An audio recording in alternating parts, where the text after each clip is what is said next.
Okay, it's time for our introduction to Unit 30 electric heat. So what are we doing here?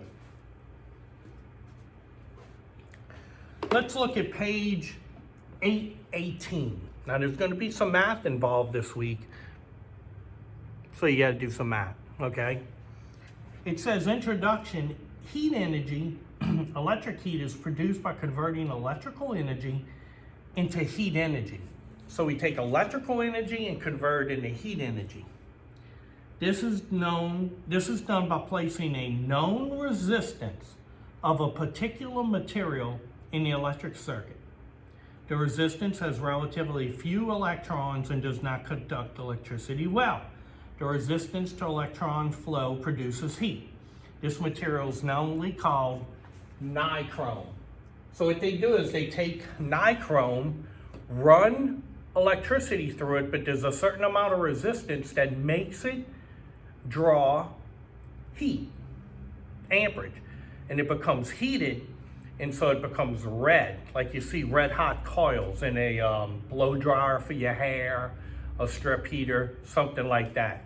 Now, when these get hot, what happens is they blow air across them to cool them down, and you take that heat, that energy from that, and you warm things up.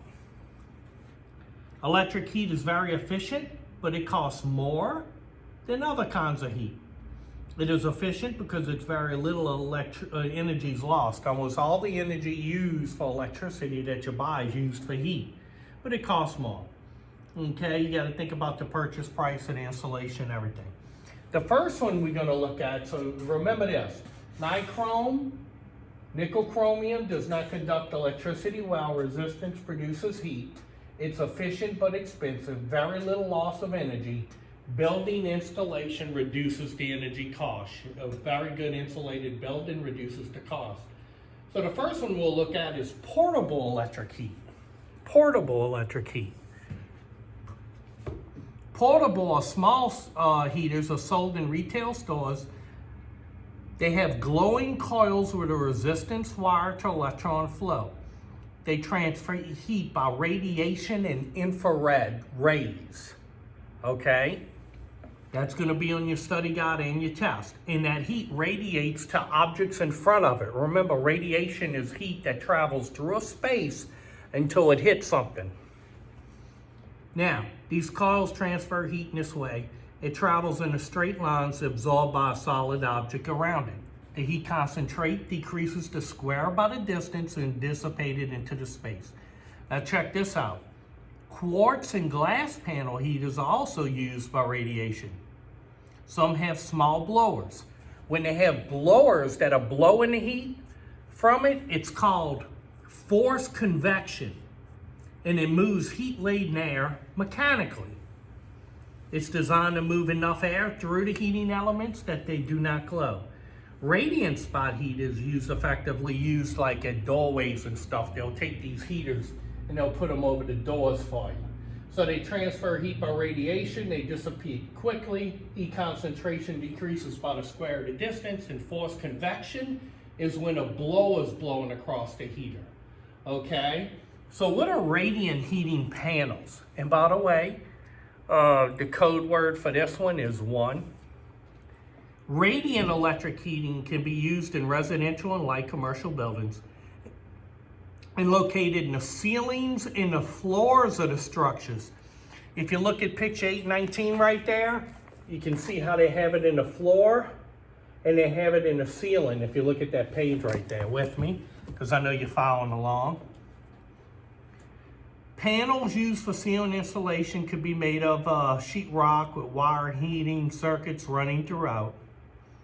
When they're installed in the floors, they can be in a roll form, typically an 1/8 inch thick. All right. Sometimes they can be put under a thin piece of set concrete. Okay. Sometimes they have wall thermostats for the floor heating too.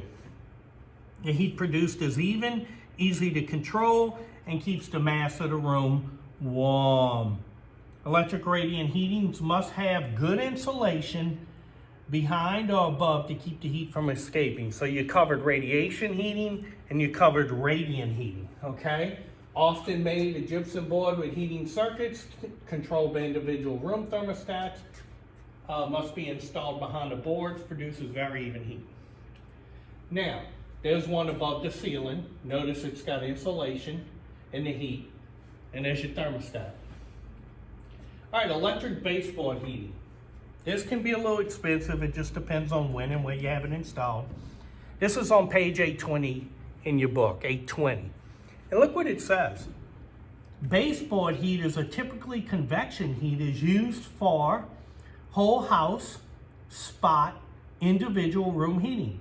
They are economical to install and can be controlled by individual room thermostats, which are normally line voltage devices. Unused rooms can be closed off and the heat turned down. Baseboard heaters are mounted on the wall just above the floor and the carpet, usually on the outside wall. The heat is natural draft. Air enters the bottom, passes over the element, rises up, and it creates natural convection. So if you have a baseboard heater, let's see if they give you a picture of that. Okay, of course they don't. So what happens is you'll have a heater in a room against the wall. Let's say this is the heater.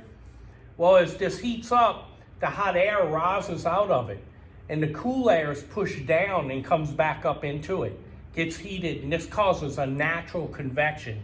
Something like the chimney effect of the rear of a domestic refrigerator, which you covered. But that's called natural convection, and that's an electric baseboard heater. All right, code word. The second code word is 2. Unit and wall heaters now. Let's talk about unit and wall heaters now.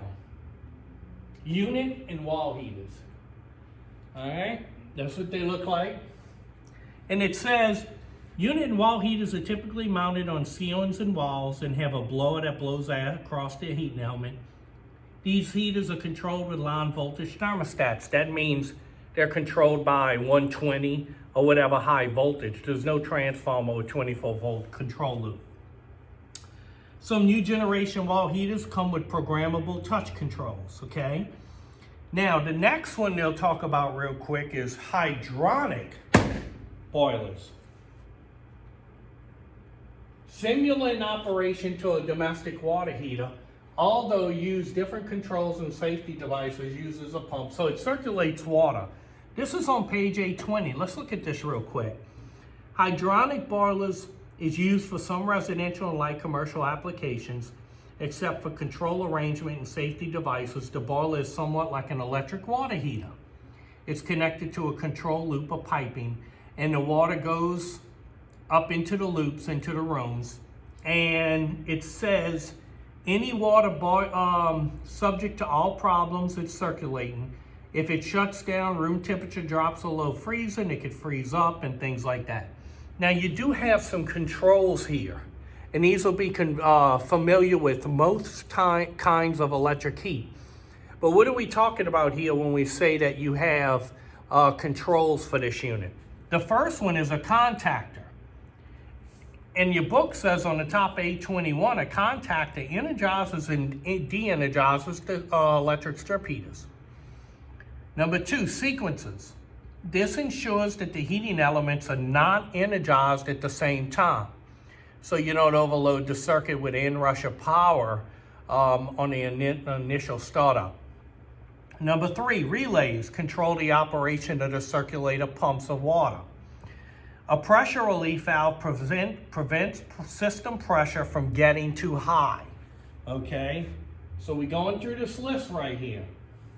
What's an aquastat? Ooh, what's an aquastat? This is an aquastat.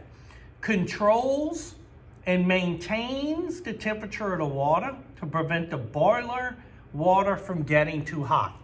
Now, you may say it sounds like a thermostat. It's an aquastat. It's going to control how much heat's going in the room. That's not what it said. Listen to what an aquastat does. Controls and maintains the temperature of the water to prevent the boiler from getting too hot. Circuit breaker is protection against protecting the circuits from an overcurrent.